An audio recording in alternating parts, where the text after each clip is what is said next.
अफजल खान चालून आला होता। इकडे माझ्या जिजाऊ मासाहेब सांगत होत्या अफजल खान म्हणजे दगाबाज। सोपं नव्हतं दादांनो। त्या अफजल खानाने शिवरायांचे वडील शहाजी राजांची विजापूरला दिंड काढली होती दादांनो। आपल्या बापाची दिंड काढल्या कोण सहन करेल का? किती राग असेल माझ्या शिवरायांच्या मनात।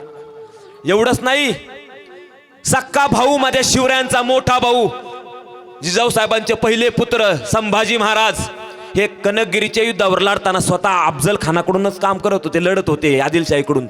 अफजल खानाने ओळखलं होतं हा शहाजीचा बेटा आहे। पुढे जाऊन जसा शहाजी जड झालाय ना तसा बेटा सुद्धा आपल्याला जड जाईन, म्हणून जाणून बुजून दादांनो त्या अफजल यांनी शिवरायांच्या मोठ्या बाबावरती तोप गोळा टाकला, स्वतःच्या बाबाला सुद्धा संपवलं। हा राग मनात होता। जिजाऊ साहेबांना तर असं वाटत होतं शिवबा ते एक शिर कापून आणा आमच्या समोर आणा। त्या दगाबाजाने उलट्या खोपडीच्याने माझ्या नवऱ्याची धिंड काढले, तुमच्या सख्या भावाला मोठ्या भावाला मारले, माझ्या प्राणप्रिय लेकराला मारलंय, त्याला सुट्टी देऊ नका। पण माझ्या राजांनी सुद्धा शब्द दिले होते बरं का।